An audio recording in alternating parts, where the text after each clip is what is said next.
Fala galera, beleza? Bem-vindos ao canal O Gerador de Riqueza. Felipe por aqui, espero que todos estejam muito bem nesse início de semana, né? Meio do mês de setembro, dia 15 de setembro de 2025. Vamos falar do Banco do Brasil, vamos falar da Petrobras e vamos falar da Vale. Lá no final, minha avaliação sobre a Vulcabras, uma empresa, né, aí que paga dividendos com boa recorrência, fora do radar, uma small cap, não está alavancada, não está endividada, então um ativo aí fora do radar da bolsa, do mercado no geral. Pessoal, vamos começar falando da Vale, que tem uma boa notícia, segundo o BTG. Hoje, né, Vale fechou no 57,50, 0,88 de alta, então Vale entre ali os 55 e 60, quem sabe rompe a marca dos 60, seria uma boa notícia aí para quem também comprou bastante. Para quem ainda não comprou muito, seria aí nem tanto, né, nesse caso. Agora, a boa notícia seria aqui, né, por parte do BTG. Pode pagar dividendos bilionários ainda em 2025, segundo o BTG. Aqui a estimativa entre 500 milhões de dólares a 1 bilhão de dólares ainda neste ano, tá? Lembrando que a Vale já fez o anúncio de proventos e pagamento também agora em setembro, então é importante mencionar. Um outro fator que envolve também a questão da reforma, né, da isenção tributária, tá? E com relação à renda, né? A isenção entre 5.000 até, né, 5.000, aliás, eu acho que as empresas podem acelerar essa distribuição antes da mudança, tá? Que pode ser aprovado até aí o final do ano ou o ano que vem, pensando no ano que vem. Então, dividendos extraordinários no radar aí, pensando em Vale. O BTG também elevou o preço-alvo das ADRs de 10 dólares para 11 dólares, tá? Então, o BTG, ele acredita, como eu tinha falado lá na sexta-feira, que aquele corte no Capex também é muito positivo para a Vale nesse ano, já nesse ano, tá? Então, resumindo, dividendos adicionais extraordinários, também a questão do minério de ferro acima dos 100 dólares até o final do ano e também, né, aí endividamento controlado, quem sabe, e também custos controlados, tá? São boas notícias ao mesmo curto prazo para a Vale, que vinha apanhando bastante no curto prazo pelo mercado.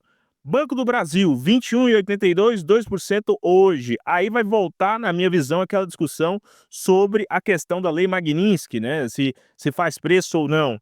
Por quê? O que nós tivemos hoje? Banco do Brasil, BBAS3, vai resgatar 1,72 bilhões de dólares, tá? Em títulos subordinados de 2013. Então, o Banco do Brasil exercerá em 15 de outubro deste ano a opção de resgate total de seus títulos subordinados de nível 1, emitidos em 2013, com cupom de 8,74% ao ano.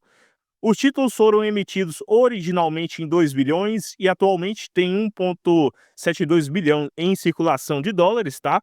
Representando 68 pontos base do capital complementar de nível 1 do banco, que encerrou junho de 2025 em 13,27. Aqui tem uma questão que é a questão do alto custo do crédito, né? Do crédito para Banco do Brasil. É importante mencionar isso.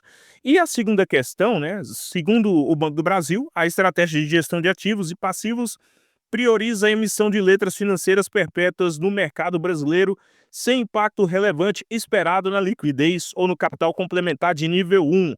Beleza, então o que o Banco do Brasil vai fazer? Vai emitir isso, tá, no mercado brasileiro. Aqui, o que eu acredito?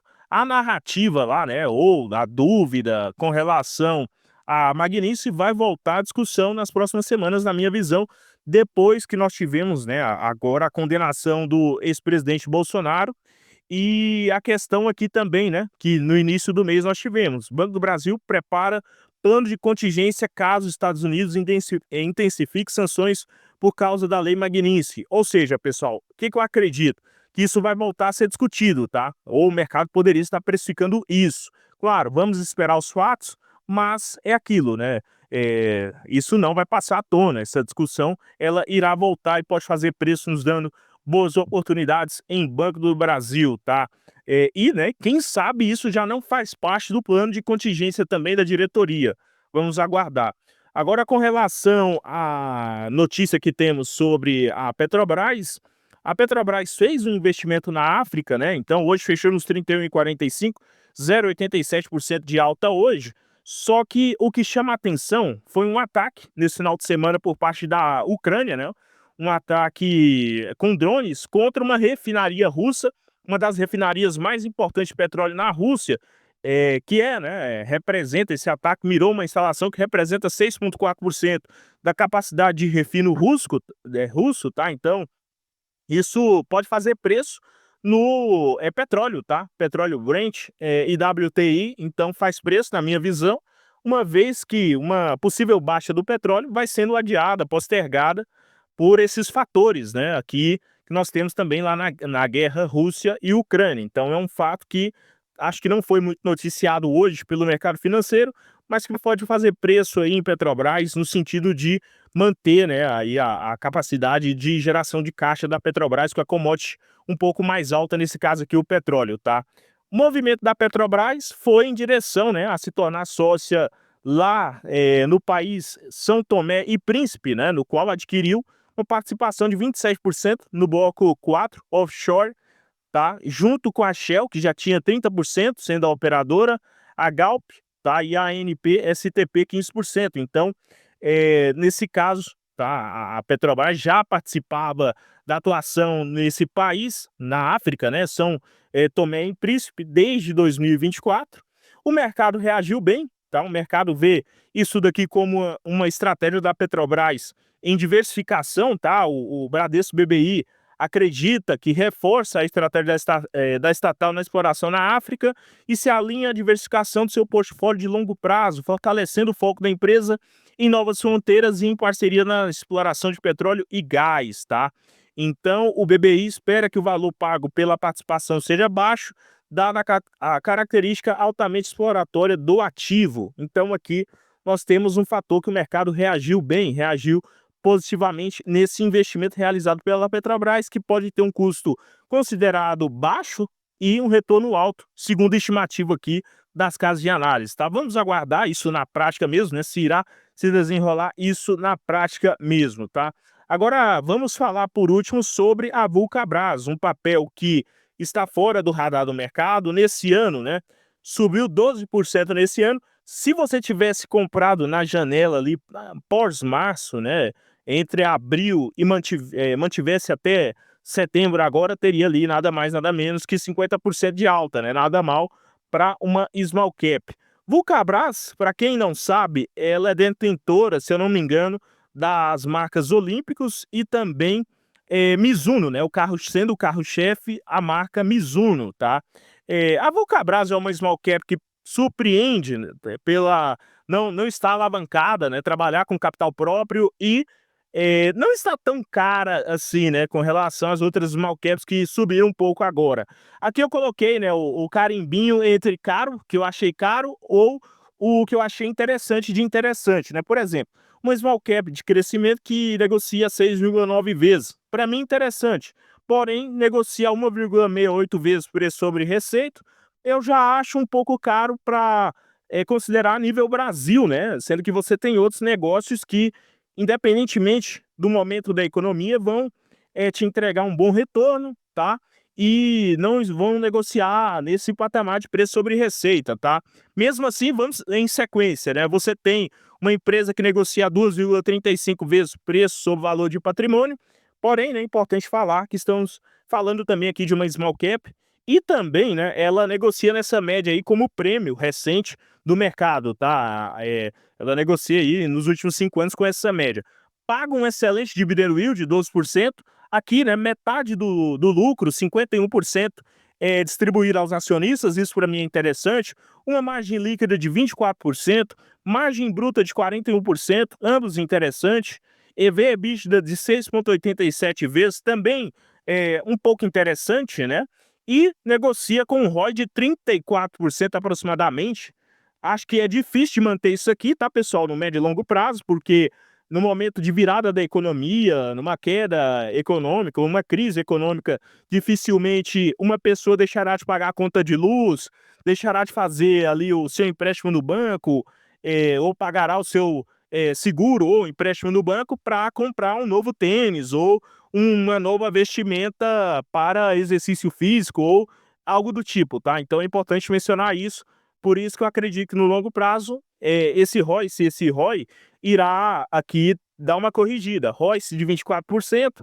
Aí aqui que entra a questão, tá? Se não é uma empresa que é necessária, né, para a economia básica, digamos assim, mesmo que vestuário é importante, tá? É necessário, porém não é básico, tá? Você, em um momento de crise, qual que é a sua prioridade? Você não irá deixar de pagar o seguro do seu carro, ou da sua casa, ou da empresa, tá? Para comprar um tênis novo, tá? Digamos assim, tá? São comparações distintas, tá? Em momentos distintos da economia, são negócios que vão performar de maneira diferente. Mesmo assim, aí aqui que entra a jogada, né? Dívida líquida sobre EBITDA, 0,17 vezes, quase que negativo, né? A dívida líquida sobre EBITDA.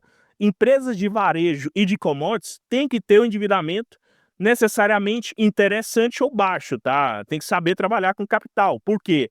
No momento de crise, ela pode se alavancar, é o caso aqui, e vai conseguir sobreviver, porque tem uma boa liquidez, né? 2,82 vezes.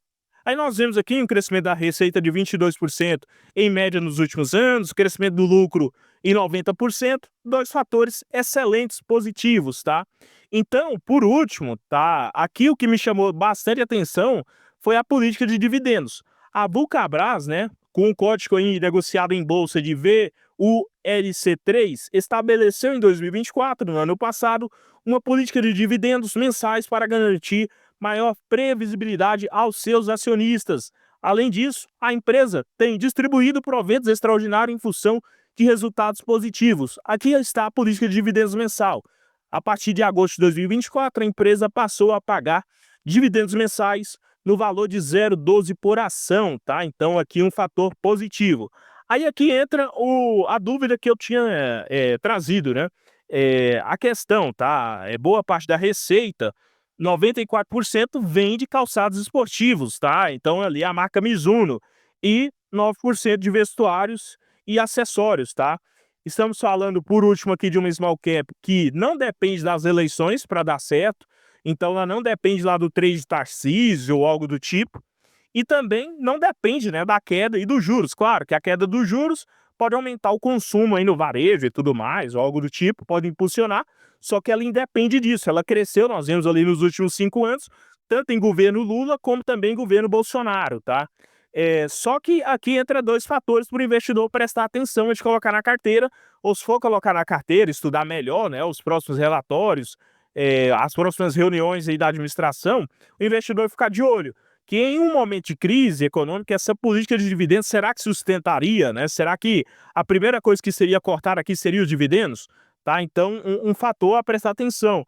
E em uma eventual crise, como que a empresa sobreviveria se cerca de 90% aproximadamente da sua receita vem de calçados esportivos, tá? E num momento ali de corte de custos, o cliente, ele em um momento de perda de emprego, ele vai deixar claramente trocar de tênis, né? Então é um fator aqui que o investidor tem que prestar atenção, tá? No mais, pessoal, esse é o vídeo, não representando uma recomendação da compra ou da venda de ativos. Se você gostou do conteúdo do canal, inscreva-se, compartilhe e curta para poder, né, ter acesso a mais vídeos como esse de maneira gratuita e comenta aqui qual que é a sua opinião sobre as notícias e também sobre os ativos mencionados. Bons apostas a todos vocês, excelente semana e até o próximo. Valeu demais!